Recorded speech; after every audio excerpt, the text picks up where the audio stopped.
doesn't work. And so you have to really identify like why is now different? Why is play into a database different now? Yeah. Which I love to see. Like I love to see. I want to see that. But you got to really have a compelling answer as to why this is going to be like how it's been open, and most of them end up open source databases. So how do you? What's the business model? How do you commercialize that? All those things. But the big vision is important. I also don't want to hear like, yeah, I don't know, like we're gonna make this database and I don't really know. Like I gotta know kind of what's the dream.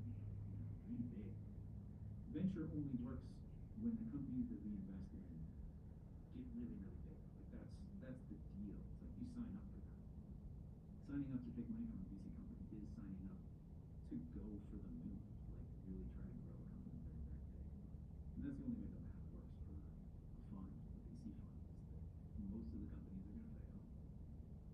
That's fine. I mean, it sucks for the founders, and I wish every company would succeed, but it's just not from a statistics perspective. It's not going to happen. But you need your winners to really win super big, like long term. That's what you sign up for. So maybe this is advice too: is not every company needs to be venture backed. That is not a requirement. Like a lot of companies, especially now, I think could be more bootstrap. We bootstrapped GitHub for 4 or 5 years, and we didn't have to take money to get it. We could have kept going. I bootstrap 2/3 of the things I build. Right? It's like, how many companies do you think should have existed and didn't because they thought it needed to be a venture back company? Yeah, probably a lot. Because I mean, there's a lot of ideas that are really great, useful ideas. They should exist, but they go and they raise money, or they try to, and they fail, and then they're like, I guess we can't do this idea because we weren't able to raise $5 million. And it's like a lot of people, I think, could build those businesses as smaller businesses, which are also fine. There's so many ideas. Not everything has to fit into the venture bucket. I think founders feel like venture or bust. Like I have to raise a bunch of money or else I'm impossible to do. But in today's world where we have AI is able to write code for us, I think I guess I'm a little surprised that there aren't way more bootstrap companies now. I think the brainwash into thinking that the only path is venture. I think there are. It's just things we don't tend to care about. There's a late. I didn't go deep into it, but a quick article headline: filings for new businesses. Just like so-and-so LLC of a state is way up. So people are starting new businesses, but they're just starting. And I think this is kind of a cool groundswell we're seeing from AI. These tools are helping you with like all the other stuff. If you want to, set up a coffee shop in your neighborhood, or right, build a fitness studio, which is entrepreneurship. We just forget that that's the case. So I think there are more of those instances of it. But again, we don't think of those as like, oh yeah, it's not a company, that's not a startup. But being an entrepreneur is being an entrepreneur, right? Yeah, I mean, I guess we do see the world through that lens. Every idea we run through that filter because we're always looking for those kinds of companies. If it doesn't look like it can achieve a venture scale, then it's just not a right fit for our fund. It does not at all mean that it's not a right fit for existing. Yeah. All right. I have one. See, this is the thing. I wanted to come. There's one thing Tom said that I think is really important: communication. And we'll loop back to this because I think this is really important advice for founders. Being able to have an insight and see something that nobody else sees is really important. And that's really messy at the beginning, right? Tom, I think that's another part of us like dealing with crazy. People have a really hard time explaining things to us that are very complex and complicated because of the nature of the problem they're solving. But Sam, something that you did we get to disclose that we invested in Sam, and well friends here. So the real way to get Tom to invest is to invite him onto your podcast.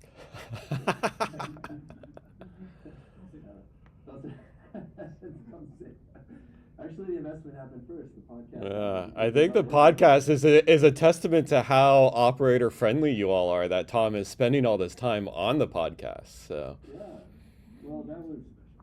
Yeah, that's a good story. We can segue that into some other things I know we want to talk about here, but the seeing the future involves complexity, and not being able to tie all the pieces together is a part of the story. So like founders will struggle with that a lot, and that's a part of the like, am I insane? Am I crazy? Because you're filling in the gaps all the time. But when you have clarity around at any point in time how you're designing the problem that you're trying to solve, and Sam, that's something you articulate very well. You can tie in the pieces and say, this isn't just an insight. Like I don't just like see the matrix, but I can walk you through how I would design that problem and its solution, even though there's a lot of complexity involved. And like that's compelling and that's clarity. Hmm. It's hard. I have a hard time doing that, as Tom knows. That's how I hang out with Tom all the time. Because another thing you did was like, you didn't say, Tom invested in me. You said, I think I see something. I need someone to react to it. That's a good point.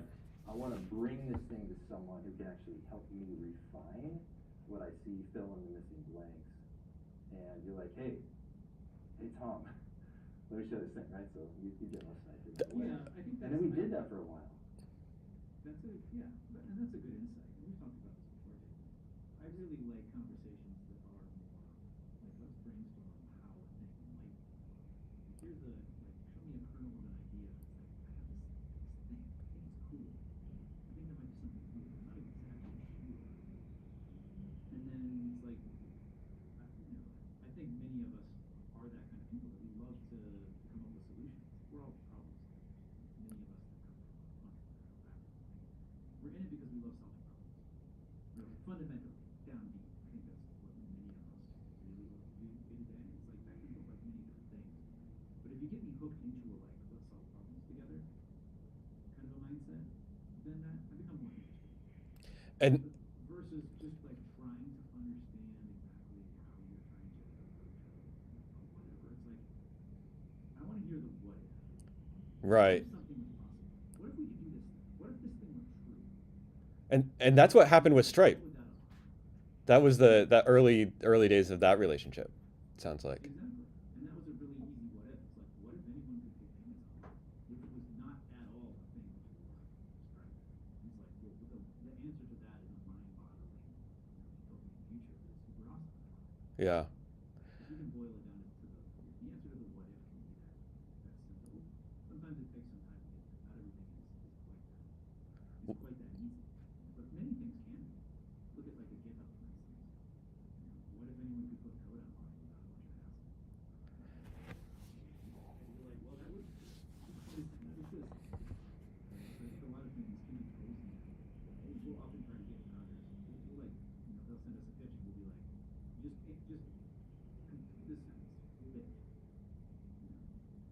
What if this, you could do this thing that you're doing.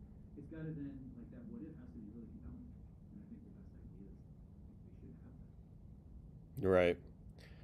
Okay, that's PWV. I mean, when I think about y'all's reputation, you're really a firm run by operators, and what I'm hearing is that y'all are looking to brainstorm with talented engineers who are dreaming big and brainstorm authentically, right? Not kind of avoid the song and dance, because ultimately that just keeps you all from getting to the answer quickly.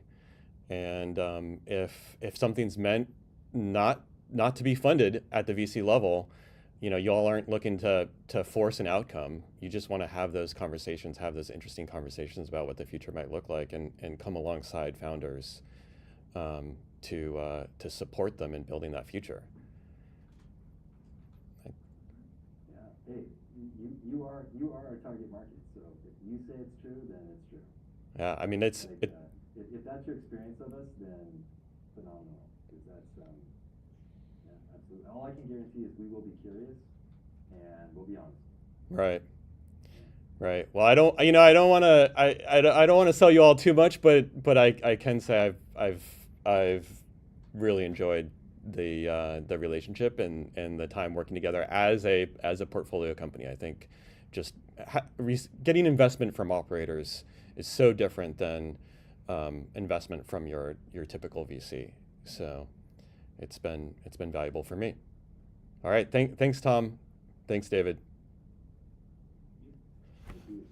Okay, we got 15 minutes. Wait, Um, the thing? yeah, I want to do Agent Cribs. So David, Oh, I thought that was the thing. no, no. So Agent Cribs, I thought, we did the Peter OpenClaw interview, and he talked about the importance of community. And I thought just a few minutes after that interview, or on the front end of that interview, where we talk about the Agent Cribs community, Yeah, cool. would be interesting for our audience. Yeah. Does that sound good, Tom? Anything you want to add there? I see Rowan and Luke are also coming in. I mean, I was kind of thinking like that was a segue actually. I think where we were with what Tom was saying, and we could kind of pick up the conversation from there. But like Tom was saying, we gotta, like, yeah, I wanna see the thing, and I wanna react to it, like building with you. Like that's really the origin of Agent Cribs. So Yeah, we really can quickly combine them. but I think the why, yeah, I think the why I is the most interesting part. We can combine them. I think a few minutes on the Peter podcast specifically, would be because that's the podcast everyone's going to be listening to.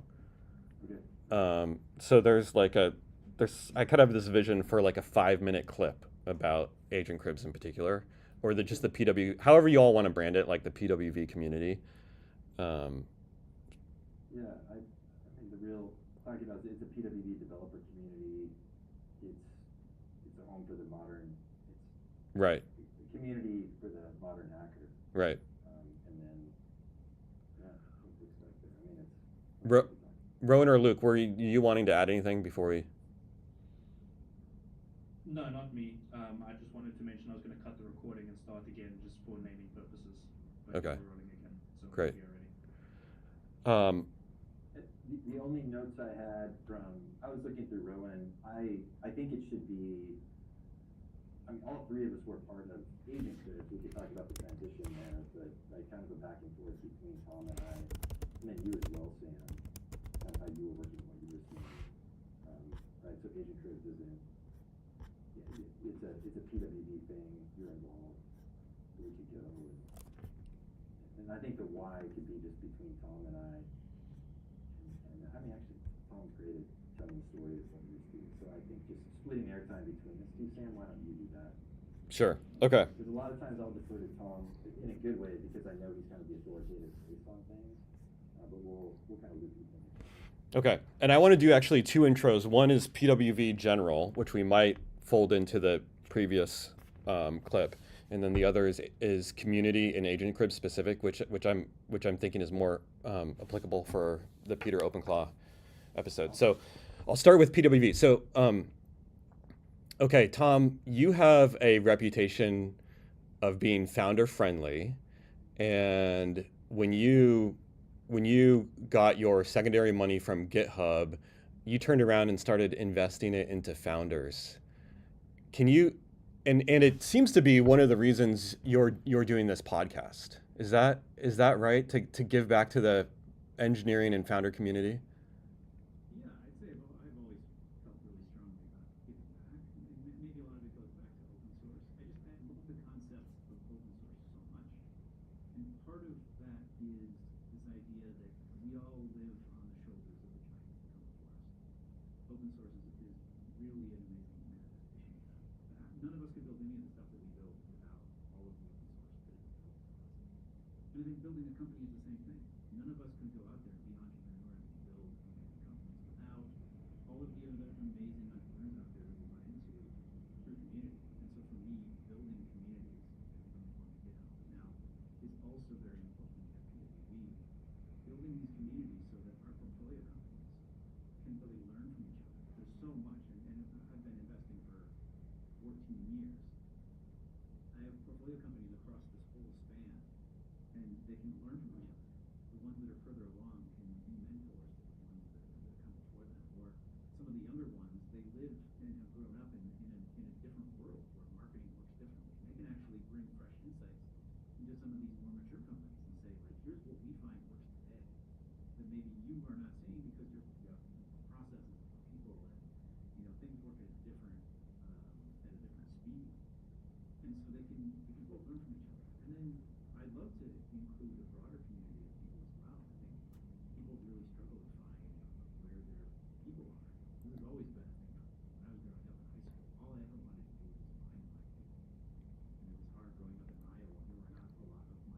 in high school. I've seen photos of Tom as he was in high school. I can't attest. Like I know those people. There were other problems that I had, perhaps. No, not that. It was just it was the who your people are. I know who your people were. Yeah, probably not a lot of them. Yeah, so understood. And so to me, building these communities and helping people connect through the investments that we make is a great pleasure. And so that's what we try to do at PW, connect portfolio companies, but also build a broader community. And there's one that we're building right now that is called Asian Groups.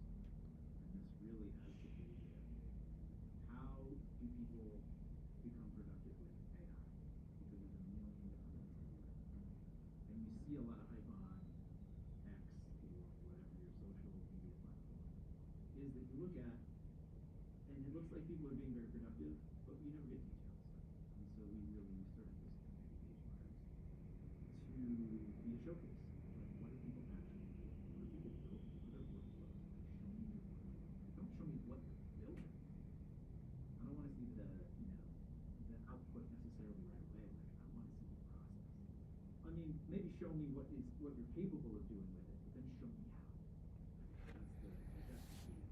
Show me what you can do, and then show me how you do it. Show me that process. Yeah, this is interesting because this is how I got connected to you all, was through the early genesis of this community, and we all just listened to Peter talk about the early days of OpenClaw and how he had been working on OpenClaw and was struggling to communicate this new way of this new agent harness, this new way of working with language models. And the unlock for him was opening up to a Discord community at the earliest stage. So one I'm curious if you all think that in today's world with AI, things have changed a little bit, where it used to be that you could do something interesting and publish it, and people would get excited about it.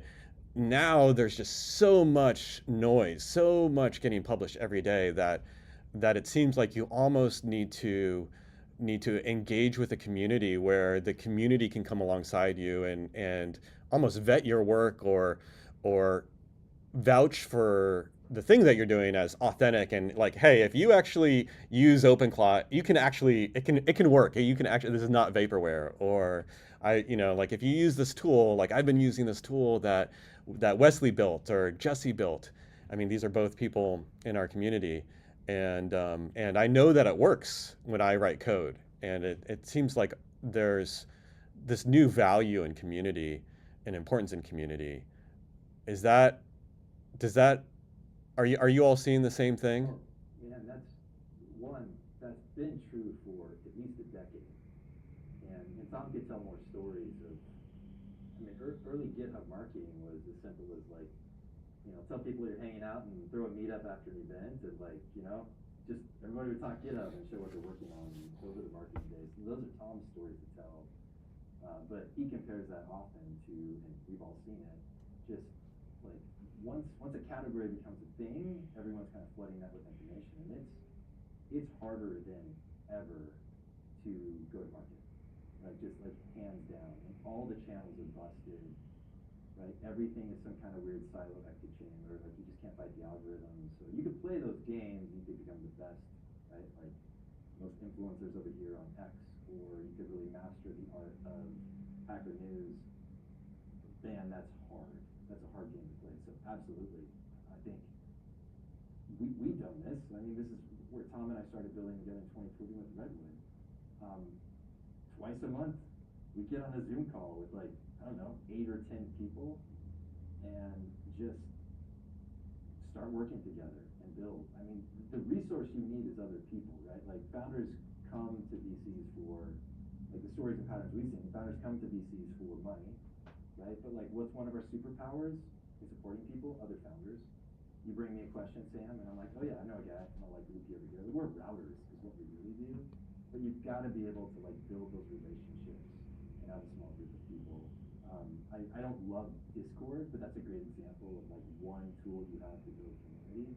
But we did a lot of early work just on Zoom, And yeah, we've done well. So absolutely, because signal to noise. Yeah. You just can't get past It- it. it- Or It's funny you say the algorithms are busted. We've been launching stuff on Product Hunt just as like a, okay, every week we want to launch just a quick prototype on Product Hunt to learn, and we get all of these comments, and they're not using the product, and the comment, it'll be like, this is so refreshing that you've created an open source local solution to a really important problem. It's like, I know these are all bots, right? It's almost like having a real community. Like Agent Cribs these are real humans that are typing things into a box. Bots, right? Like you don't know, right? Like where those bots even coming from. Yeah, yeah. So 100%. I think attention really is the scarce resource today, and this has been true for maybe forever, but more than ever, attention is at a premium, and you really need a community, I think, of people that you can bounce ideas off of that are going to really matter. Because it's not just everybody. It's not the broader spectrum of people who will find it on social media. I think having a tighter group of people that can really look at something and give you feedback and are going to care about what you're doing and give you also the negative feedback in a way that's useful. That's something that's very hard to found. Because all the users that'll come to your site and they're like, okay, I'll download your thing or I'll sign up and I'll try it out, and it doesn't work for them, then they just immediately bounce you out. And you're like, tell me why you left, and they're like, I don't have time for that. Like, I'm not going to spend. Why would I spend my valuable time telling you why your thing sucks? Like, I'm just going to go find something that works. Having a community of people, a big part of that can be to tell me why my thing sucks, because nobody else is telling me that information, and that's so valuable. And that's something that we really try to do at PWG with investors too. And our third partner, PT, he spends a ton of time with our portfolio companies using their software, building with it, and gives them a mountain of feedback. It's a lot of it's negative. It's like, this thing doesn't work. This is broken. What about this? I can't do this. This was confusing. All of that is just absolute gold. And it's not something that a drive-by person on X is gonna give you. It doesn't feel like this. They might say something negative, but it's probably not going to be super useful. That feedback, and that comes from communities, tighter knit communities of people who care about each other, who want to build great products. That feedback that leads to these really fast feedback cycles of your product getting better. And that's also early users and doing things like really good design partnerships. These are all things that we try to get people to do. How do you increase feedback cycles? That is community. That is collaboration. Those things are hard when you do them in super broad communities. Like those can be good for attention, but they're very hit or miss. You can put an amazing article on there if the right, the wrong number of people don't see it at the right time, like poof, it's gone, and you get nothing. It really is. I don't think there's any magic to it. There's a lot of randomness and things like that, or on an X, you put up a post or wherever, and it's hard. Like I think there are people that do it very well, but it's not 100%. And I think you're doing it right. You're just trying a lot of stuff. You're experimenting. You're seeing what sticks. You're seeing what's valuable. You're seeing where authenticity lives, and if any of that actually converts to lasting signups. Because a lot of it won't. Right? When you have a tight-knit community, people will go use your thing. They'll tell you what's wrong, and if you fix it for them, then they'll become your lasting signups. And building that initial community of people, finding that niche of people that you can serve really well. For instance, at GitHub, that was Ruby users who were deep in the Ruby programming language. And finding that community of Ruby programmers. I went to the meetups, and we had our own kind of special meetup. We do a presentation from the flickering afterwards. This is where I met my co-founders. It's where we met all of our early users. It's why Ruby on Rails ended up coming and putting all their stuff on GitHub early on. All of that came from deliberate community engagement in this small universe. And let me jump. There's a meta narrative here that I just want to call out. I want to make the quiet thing important. It's one thing to say, oh, community matters right now, but it really is the way you cultivate and curate that community, the culture of that community. That's the goal. And one, if you're there to sell something, right, that's not going to fly. I think that's where a lot of people fail. But let me back into this a little bit. Okay, so there's two Toms that my kids know. There is Jackson's dad and there's Mustache Tom. So we've met Jackson's dad here, but Mustache Tom, the days of how the mountain bike came to be is where I'm going to take us very quickly. And it's actually fascinating, the Bay Area and all these characters who created mountain bikes. There's a guy named Tom Ritchie, who arguably created the first production mountain bike. And he became a friend over some time, but there's one story Tom told me, Mustache Tom, in the context that I was asking, like, how to go faster. Because Richie was a competitive cyclist. The dude can fly. Like, today, the guy can still fly. I'm like, how do you go fast? And he's like, oh, he has this thing. He's like, oh, it's like you've asked the magic question. It's like, the key to going fast. And I'm just waiting for him to give me some of that technique to feel safe. Mic drop. So, this thing, why? So why does feeling safe matter? Because if you don't feel safe, you're not going to push it, you're not going to go a little bit faster. And like the real thing is, if you don't feel safe, you won't take the risk. If you won't take the risk, you're not going to learn. And you can do all that on your own, and we do. We kind of go back in holes. But the best way to learn is with other people. Like we need people. And the best way to do that, right, is to be in an environment where you feel like you can take risks, you can feel like you can say they're real people, they're not bots, the incentives are aligned, like you know why they're there. So that's the goal. That's what we've done really well. You saw Tom do this. I saw Tom do this at GitHub, the company. We've done this online with we've done this with our open source projects, and we've been doing it with founders. So today, like what Agent Cribs is, it is a PWV developer community, but that means something, right? Like it's not just a community. Like it's a community that's got some values and culture embedded in it. Because we want to be successful and others to be successful. It's a PWV developer community for the modern hacker. And we don't just do things online and show people and have demos and then have some discussion around it, but we get together too. We can't do it all the time. We just did an event back in May because it turns out, like more than ever, just being with other people, like that matters a lot. And if you want to help people be successful, if you want to help people flourish, like hang out with people, right? The right kind of people and the right kind of environment. So that's what Agent Cribs is, and it's a lot. We do a lot of online demos ongoing. Just have like kind of Zoom call conversations. We've done some special ops hackathons, a lot of information idea sharing, and then we do in-person events. And we grew out of our P2P founder community, and now we've expanded it, and there's more people involved. So yeah, but you want to go fast, man? Got to say. My experience of Agent Cribs has been strong engineers, strong hackers who really want to use the latest tools and don't want to vibe code, but want to actually do real engineering and solve real problems, build real startups with them. And does that resonate? Is that what you're going for? I think, well, yes, but I think it's Tom, like, add more to this too.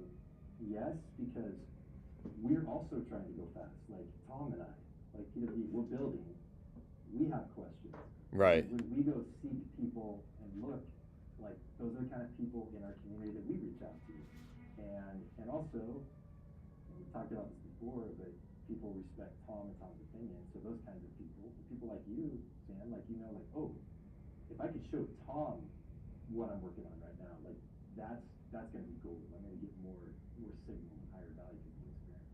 But Tom, does that resonate? I think that's what our community has become. Like we've got all ages and all developer experience and people all over the world, but like there is a kind of person because of the people that we're trying to work with for ourselves.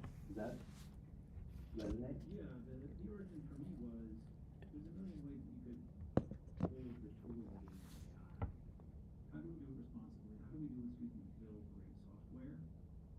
And so much of what you see online is noise, and I think it's overhyped. People are saying things that aren't true because it makes them cool. They're like, I'm so productive now. It's like, are you really productive? Like, tell me that you're more productive. I don't know that I believe you. And so it's awesome to get real experienced developers in the room that have been using these tools and they've been building these systems. And they're wildly different. It's amazing how different the systems that people are building for themselves. It's custom sort of setup, built on Pi, whatever. They can be very, very different. And it's cool to see the different approaches to it and how they could apply. And that's the end goal. The end goal is how can we build the future faster towards a future that is positive for all of us, building great things that make humans better at the things that we love to do and spend time doing. And do less of the drudgery and the work. And how can we get AI systems to do something? Of course. And I think we'd all love to spend more time doing what we want to do and less time doing scheduling and generating things that are boilerplate and all of this stuff. And so, yeah, that's the community of people. It's people who are doing real work and are happy to educate others on the techniques that are working for them, but like the real systems and show us things. Okay. There are ways. Oh, go ahead, Sam. I was gonna jump into how people can get involved. That was going to be my question, actually. I know we're out of time, and but I wanted to end with giving the audience an understanding of, okay, if I'm a hacker, I'm using these tools, I'm learning, I want to learn from others. What do I do? How do I get connected? Yeah, I mean, first off, agentcribs.com. So go there. We are planning 2 in-person events in the fall. We may be able to do one in London. We'll definitely be doing one in San Francisco. So kind of through the end of the year. But like online demos are happening. We're setting up a virtual community. We're going to build some tools for our community. So we're looking for more people. But be patient with us because we are curating this. It's special. We have an amazing core of people. So you've got to apply online. There's a form to go through, and just stick with us and be involved and show us things, and we'll keep growing the community slowly. But yeah, step 1, go to the website, follow along in information, and we have some ongoing events and then some upcoming in-person events that we'd love to get people to attend. Great. That's it. And yeah, Tom, I mean, those are the things, right? How does anybody get involved with us? I think they just start showing us. Right? Show us the demo. Show up. I mean, show up and really and do the thing. Like that's always for me been the case. Like if you come by and you do the real work and you really want to be helpful and contribute, then that's always the best. Yeah. All right. That's Agent Cribs, and it's great to hear from Peter and hear how important community was to OpenClaw, and to hear from the two of you as far as your alignment with that and the heart that you all bring for the founder and the operator, both into PWV and then also starting Agent Cribs. So I as a founder have benefited from it, and I'm looking forward to connecting with others through Agent Cribs. Absolutely. Thanks, y'all. Gents, I gotta bounce. What do you guys say about the band? Thanks, David. This is fun. We should hang out more. Good. All right, David, before you hop off, Yeah. this platform, I need to make sure that your data is uploaded before you hop off. Okay. And you're good to go. You're all good. All right. Thank you all. That was quick. Thanks, David. Cheers. Bye. All right, excellent stuff, guys. Can we dive in? Or do you guys want to kind of reflect on that a little bit, or should we transition? I want to record one transition from OpenClaw to David with Tom here, maybe real quickly. Tom, any reflections?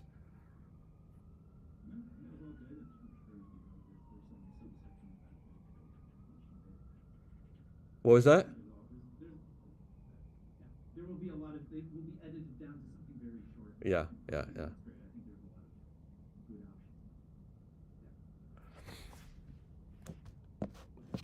lot of good options. Let's do that. So let's dive into what you need from Tom, and then we'll record 4 quick intros, which are kind of dialogue style between the two of you, repartee style, just to introduce the episodes. They're scripted. We should just take a quick look at them before we dive in. But yeah, let's get what you need to say. All right, Tom, we just heard from David, and he talked a little bit about the early days OpenClaw, where he was working on this alone and it wasn't getting any traction until he published it in a Discord community. All right, Tom, we just heard from Peter, and he talked a bit about the early days of OpenClaw, where he wasn't getting any traction until he published it into a Discord community. And that actually reminded me of some of the values you have around investing in the founder and building a community of founders. Can you briefly talk about those values? You know, you're post GitHub, you've done some reflection, and there's like one or two things that are important to you these days that motivate both PWV and this community that PWV has started. Yeah, I mean, my values really in general, and I've had an opportunity to sit back and really think about these things. I think many of us do as we get older. I love learning things, I love building things, and I love helping other people do those two things. And the best way to do that, I think, is to build communities of people that can come together. And a lot of that I do via building companies, but I also do that via investing in companies. And then like having a collection of portfolio companies and other people who are deeply engaged in software engineering and coming AI. It's so great to get a tight-knit community of people together with the ideas that come out of it, the feedback that comes out of it, to each other, and kind of build together and lift each other up. To me, that's the best that there is of community, of creation, and of just trying to build a better future. All right, and that really led to the genesis of PWV for you. Is that right? I mean, yeah, PWV, my investment, doing my investments to PWV, yeah, like, it's always come out of wanting to help founders succeed and helping connect founders and helping teach them the things that I know and giving back to a community of people who are building startups. It's a really special community. And that's how you got connected to David, and how David brought his community to PWV, and how you now have formalized that into Agent Cribs, and that's actually how I got connected. So, you know, I personally am benefiting from this, and maybe let's bring on David to talk a little bit about Agent Cribs. Great. Okay, great. We'll see if we use that.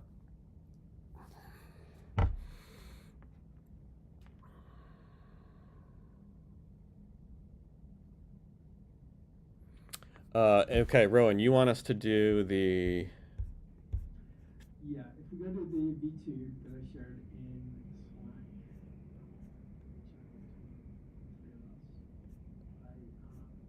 it's block 4.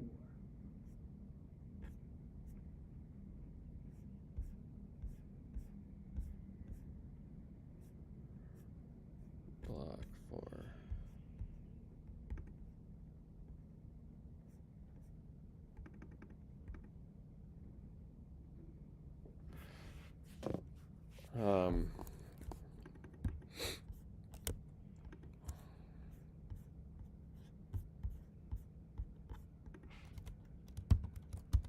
Maybe, Evan, do you mind pulling this up? Do you want me to email this to you? Only had like AirDrop for Windows. I know, right?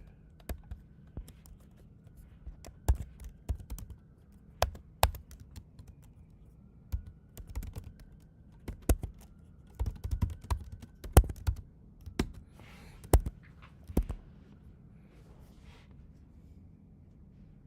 got this melt that's wasted.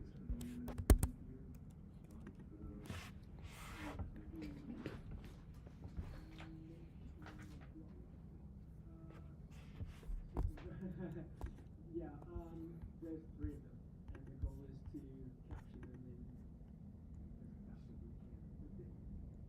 I think once we read them through, we'll just take 1 or 2 stabs at them, and we can piece together what we need. Where am I doing the reading? If you scroll down to the green highlighted block 4, yeah, there we go. Okay. So this came about because we're thinking that we'd like to do, we're feeling good about the kind of cold open conversational stuff. But Sam brought up the point of like, just setting the expectation for what someone could learn. So if people are kind of just dropping into the podcast and want to kind of understand what investment of their time they're placing in the podcast, we're just summarizing what they'll kind of get out of their time. Wait, I thought this was for the promo, right? Oh, sorry. Yes. This has changed 3 times this morning. Yes, this is the promo. Yeah, This is okay. a little, these are the little promos. There's 3 versions that we will use. Yes, at different times. Thank you.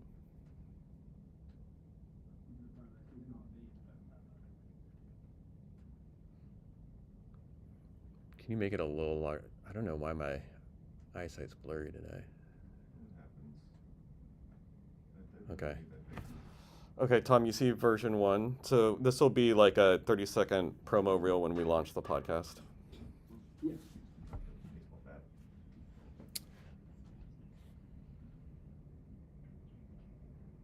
All right, I'm ready when you are. I can't see you. To record Do you here wanna on see this it? side. Okay. Yeah. We'll get on the other side. Okay, You can great. adjust the window size so you get. Okay, yeah.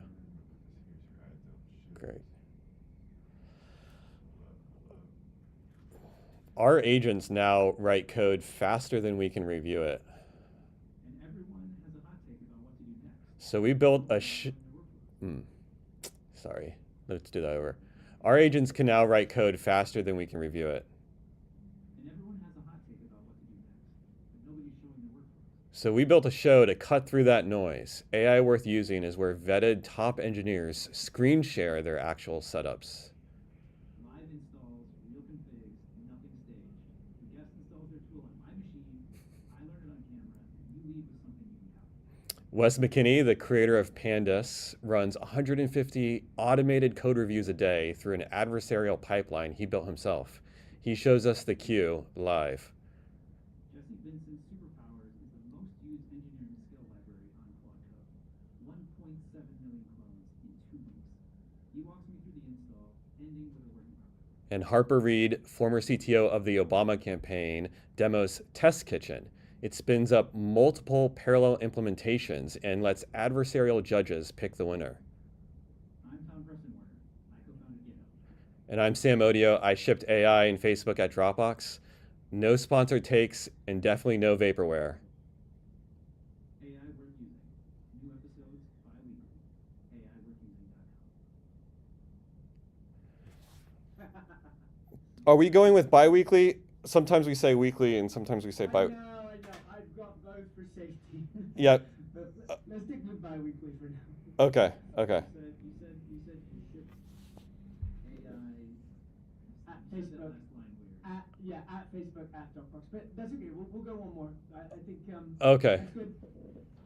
Smile in your voice. This is kind of a promo, guys. So kind of be on the front foot of your energy. We're selling it a little bit. I know we're very authentic, but we also want to kind of get excited. All right. Quality podcast. People should get that. All right. Our agents now write code faster than we can review it.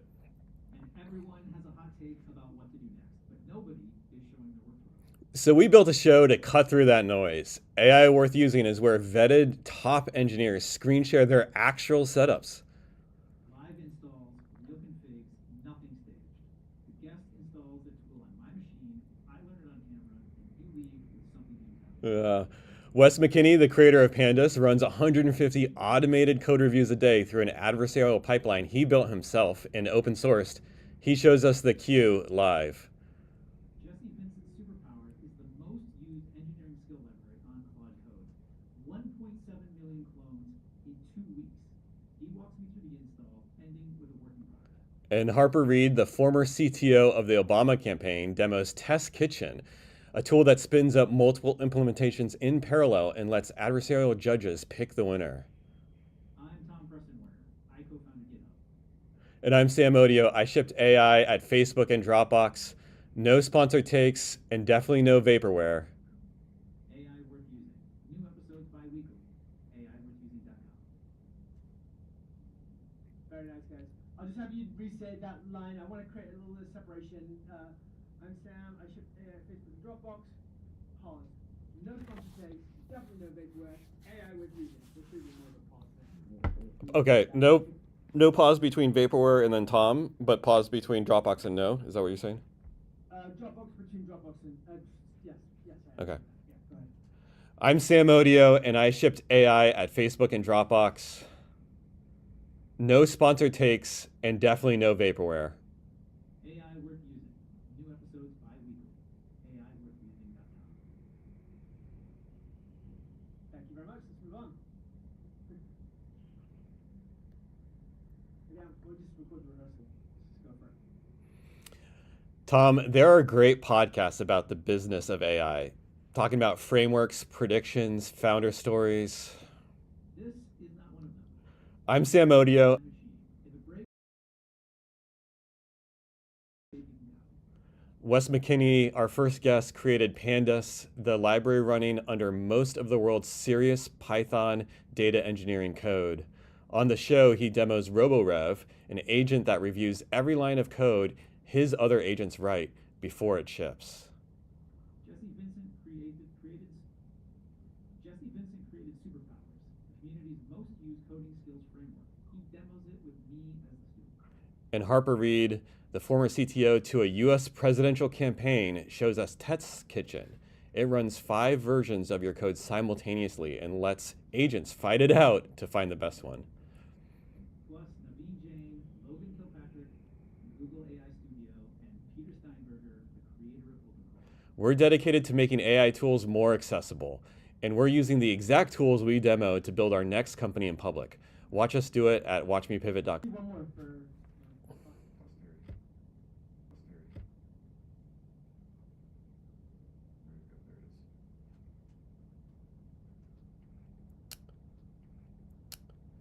There are great podcasts about the business of AI, talking about frameworks, predictions, and founder stories. This is not one of them. I'm Sam Odio. I shipped AI at Facebook and Dropbox. I'm Tom Prestonwerner. I co-founded GitHub. Between us, we've spent our careers shipping code and watching tools overpromise. So AI worth using is where the world's best agentic engineers screen share their actual setups, not the demo build, not the vaporware, the daily driver. Every episode is a live install on my machine. If it breaks, every episode is a live install on my machine. If it breaks, you see it break. If it works, you leave with a config you can copy. Wes McKinney created Pandas, the library running under the most serious data engineering code. On the show, he demos RoboRev, an agent that reviews every line of code his and other agents write before it ships. And so let's just get a quick pick up of that line, Sam. Okay. Wes McKinney created Pandas, the library running under the most the. Wes McKinney created Pandas, the library running the. Wes McKinney created Pandas, the library running under most of the world's serious Python data engineering code. On the show, he demos RoboRev, an agent that reviews every line of code his and other agents write before it ships. Jesse Vincent created Superpowers, the community's most used coding skills framework. He demos it with me as the student. And Harper Reed, former CTO to a US presidential campaign, shows us Test Kitchen. It runs 5 versions of your code simultaneously and lets agents fight it out to find the best one. Plus Naveen Jain, Logan Kilpatrick from Google AI Studio, and Peter Steinberger, the creator of OpenClaw. We're dedicated to making AI tools more accessible, and we're using the exact tools we demo to build our next company in public. Watch us do it at watchmepivot.com. If you write code with agents, subscribe to AI Worth Using wherever you listen. Here's what it looks like.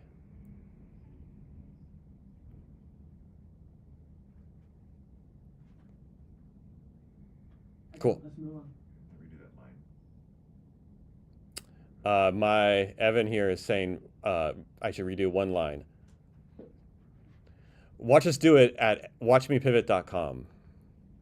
That's a good note, Evan. Thank you. I nearly got that. Yeah, and you can make it more of an aside because it is something that we're kind of promoting as an aside. But why don't you do 3 of those just back to back, Sam? Watch us do it at watchmepivot.com. Watch us do it at watchmepivot.com. Watch us do it at watchmepivot.com. Try this, and you can just add the and you can watch us do it. And you can watch us do it at watchmepivot.com.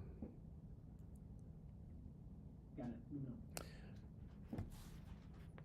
I wonder if we should start talking about Tom as like PWV in these.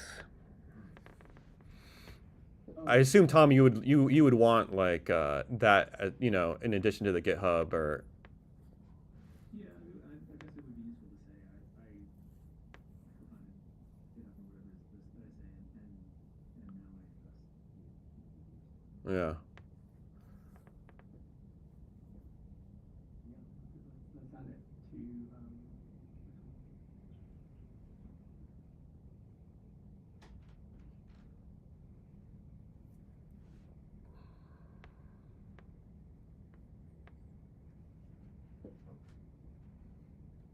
Or say, and now invest in, now makes seed investments in the